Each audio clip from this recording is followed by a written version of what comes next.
This program is rated PG. It contains themes and scenes which may not be suitable for very young audiences. Parental guidance is advised. Be advised that the views and opinions of the hosts and guests do not reflect those of the station.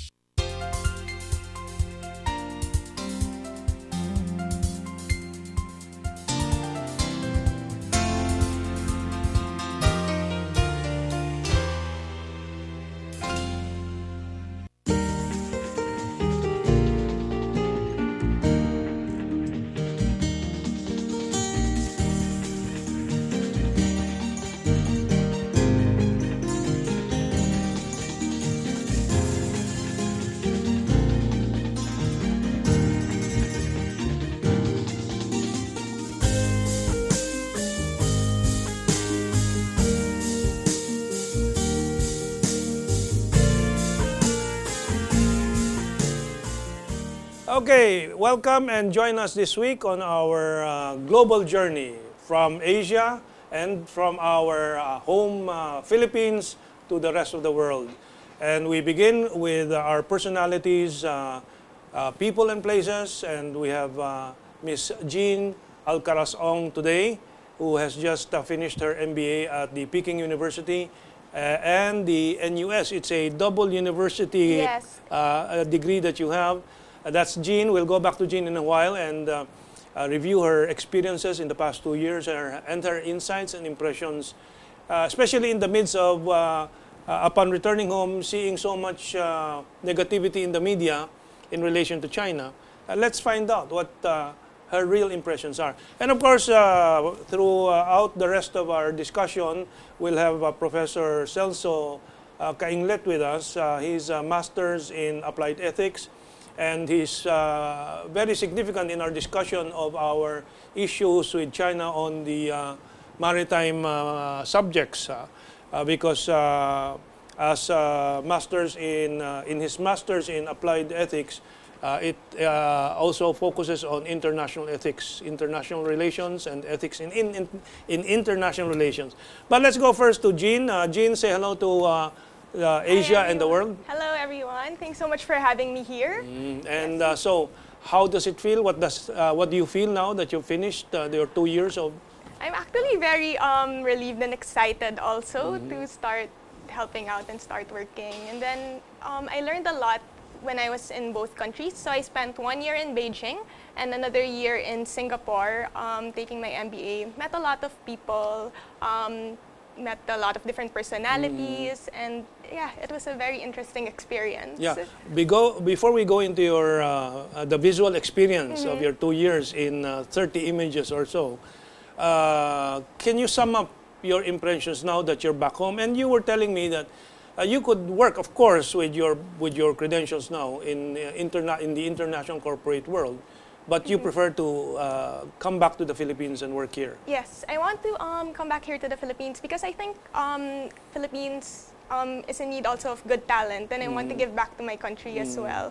I gained a lot of different perspectives from studying in Singapore and China, and I think it's a good way to give back to the country. Would you probably would go into a field or in a company that would be relating with China in business? Yes, hopefully, because I think China plays a very important role already in today's economy, especially with the whole globalization and everything, the technology. So it's a good avenue. Your undergrad was in information management information systems. So that's as I was saying, you're a computer geek, yes, information a bit geek. technical also. Yes. Okay, and then you went to MBA. Yes. So what do you gain? Of course, technical course yung information systems. In MBA, what do you gain? It's more of the business perspective. That's number one. So the thought process in tackling different situations is different. And then also the networks. I met a lot of friends from different countries and different personalities. So it's enlightening. Are those experiences something you will not gain unless you go to international universities? I think working here, since there are a lot of right now there are a lot of dealings that we do with other countries That's as right. well. Yeah. And You then can there are a still lot of meet- multinationals here too. Yes, no? there's a lot of MNCs also here. I think, but they can. However, I think it's more. We get to interact with them more there. And That's right. Yes. Also, Celso, you studied in Belgium. Belgium. What can you say to my question? Is this international educational experience vital? Oh yes, definitely. It's a very, very rich experience. You get immersed in a different culture, language, people, and the educational system itself. No? When I was a student in Louvain, it was there where I really felt and experienced what liberal arts or academic freedom is. Okay, so let's go to your visuals, Jean. Where would you want to start? Do we just start rolling? Sure. Okay.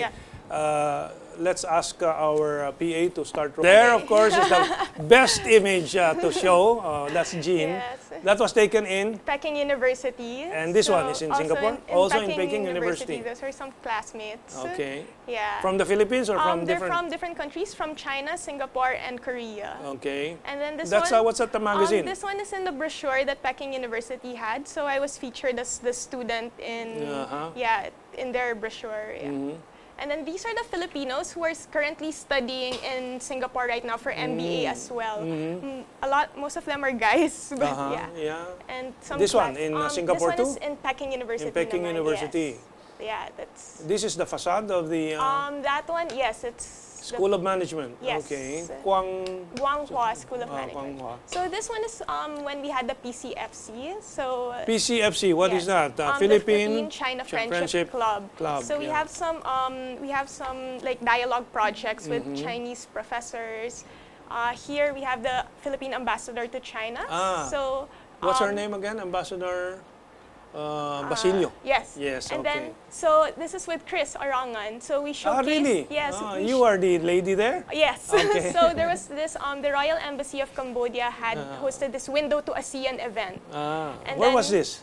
In Beijing also. Yeah. Chris Orangan, by the way, is a PMA, Philippine Military Academy graduate. Yes. Okay. So we show, and that's Lucio and Angela. Lucio Pitlo, who is a Yes. very prolific writer now, writing in China-US Focus, The Diplomat, and so on. We'll have him in a few weeks' time in this show of ours. And this one. So we showcased the different costumes, the dances in that This is the event. Philippine costumes and dances. Yes.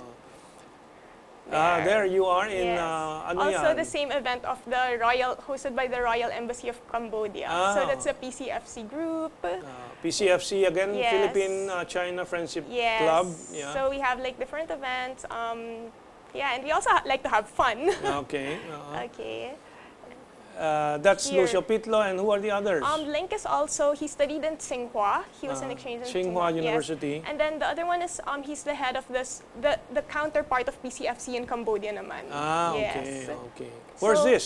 This one is in Tatong, in Tatong, Shanxi yeah. province. Shanxi, yeah, okay. Yeah, so there are a lot You of are with nice- what? my Foreign classmates. students also? Yes, mostly my classmates. And Harbin. Harbin, this is the Yes. northest, The northest, near Russia already.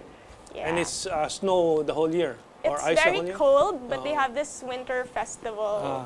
Okay. Saan ka doon? Puro Nasa right. Okay. Yeah, so maganda. They have like ice sculptures. Okay. And This one what's is this? in Chochaiko, near Chengdu. This is a lake? Yes, it's like a very big, maganda yung place. They have different lakes. So China's really beautiful. Okay. So, And yes. this is the same place? Same place. And then this one is the end of Great Wall, where the Great Wall the meets end the of sea. Great Wall. In Ending where? Tsinghuangtao. In What's the sea? Tsinghuangtao. You're not sure? I'm not sure yet. Okay. And terracotta. Terracotta Warriors. You visited how many parts of China? A lot of places when I was there. Xi'an also. Yeah. Mountains of Xi'an. Is Yes. it also in the terracotta Huashan area? Okay. In Xi'an. What are these red? Wishes and hopes. So that's what right. they They put tie there. it Yes. there. So And- those are classmates also in Tatong. Where's this big Buddha? Tatong also. Tatong They have also. like 3,000 carvings of Buddhas in that place. Okay, that's Yes. about it? Yes. Okay, and so National University of Singapore, NUS, and Peking University, they are among the top schools Yes, now in Asia or in the world? In Asia. In Asia and the world also. And also the world. Yes. You any comment on the universities and colleges of the Philippines? Have we been lagging behind? Well, The actually, top university in the Philippines is still University of the Philippines, right? yes. And this is rated by the number of also the papers that are produced in the universities, among other factors. And numbers of board passers also for particular courses. Well, I think I'm just sharing my experience. I cannot really speak for the universities here. But of course, since I have experience studying in universities here and university abroad, I could say the quality of education, especially the caliber of professors, no? There are really a lot of differences. Like, for example, one thing with the educational system here in the Philippines is that it is too structured. No, the grading system, the attendance, no, the testing, no, the exams. But I would get the impression that the Chinese, if it is, recalling the imperial system, baka it's also a structured or even more. Yes, it's a bit know. structured. We also have tests. However, we deal more with case studies, which are real life cases, and I think that's very important because it teaches you how to tackle certain cases. How do we treat that here? Like for example, here when you write a thesis, you know, your thesis mentor is more particular with the spacing, the page, yes. you Yung know, mga the forms, the footnoting. Yeah, the forms. formats. I remember in the university where I studied in the Catholic University of Louvain, they don't care about your structure. They would rather look at your substance, the form. That's what I mean. Yeah. And That's true. what was your thesis? Oh, my thesis was about the unbanked population in the Philippines and Now, how. you meaning people in the Philippines that are not engaged or participating in the banking Yeah, system? they don't have bank accounts. Like credit card penetration here is very low, and so how other industries capitalize on this void. Okay. Yes. And And also here, the population of classes, you know, you have one class where you have 50 students, 60 students, you know, then professors handling 6 subjects. So the quality is filtered down. That's true. how's it in your experience? Yes, I agree. How many per class In my class, I had some classes that were as small as 7 and as big to NUS around. and Peking? For both. So really? And then we have as big as like 30s. But I think those are good enough numbers because there's more engagement and you hear the different points of view of my different classmates. Tuition fees in Beijing and NUS? It's Very high compared to Philippine universities? Yes, it is. Very high. Very high, quite high. Well, my son is just entering UP Law, and I think it's around less than 30,000 per sem, so that's very affordable. But in LaSalle and Ateneo, it I've would be been hearing- 100,000 plus Yes. per sem I've- or per year. Yeah. Well, yeah, go ahead. You know, most European universities are socialized. In fact, that's what my envy in Belgium. No? Whether European, you're taking up music or medicine, you pay just the same. If the income of your parents is low, you pay lower tuition. Here, it's very, very expensive to go to good colleges and universities. Yeah. Okay. So we have 2 minutes before our break in the next segment. So what would you say? What are your insights? What do you advise this nation to do in the face of challenges coming? And of course, most important is, what's your sense now of the image of China in the Philippines and what should be done about it? Okay, I think there are a lot of right now stereotypes that are portraying the bad side of China. However, I lived there for a year, and it's not as bad as what I read in the news as well. People always say, oh, like I have some friends who say, why China? It's so dirty, it's so polluted, the people there are rude. They are not at all. I never felt discriminated when I lived there, and the people are very nice and helpful. And in fact, I showed some pictures. It's not that polluted. Yeah, that's right. So, Well, they get the impression that Beijing's smog is Exactly. representative of the entire China. Exactly, yes. It's Well, only actually, I certain think places. exception. Beijing is an exception, Beijing and is maybe a few polluted other also. cities, which is no different from from London Manila. during the industrial age of Exactly, London yes, and so on. yes. London went through the same Yeah. thing as well. But so, in the other cities, Chengdu, I think, is Chengdu is pretty clean, yes, it was. ang atmosphere and so on. But of course, Beijing is very modern and very organized, except for the industries, which are now trying to respond yes. to. So they are still doing. They're already doing ways to address this issue. So What do you advise Filipino students who may want to go to study in Singapore and China? I advise them that it's a good idea if they're like considering it and they have the opportunity to go for it. There are some Yeah. scholarships also available. Yeah, That's yeah. what I heard. So if they can also apply for those scholarships as well. Well, just a few weeks back, the Chinese embassy donated 30 computers, 200 art books, culture books to University of the Philippines because the faculty center burned down. Yes. You know? I think there are more to be coming. And there was mention of the many scholarships that the Chinese embassy and government is offering.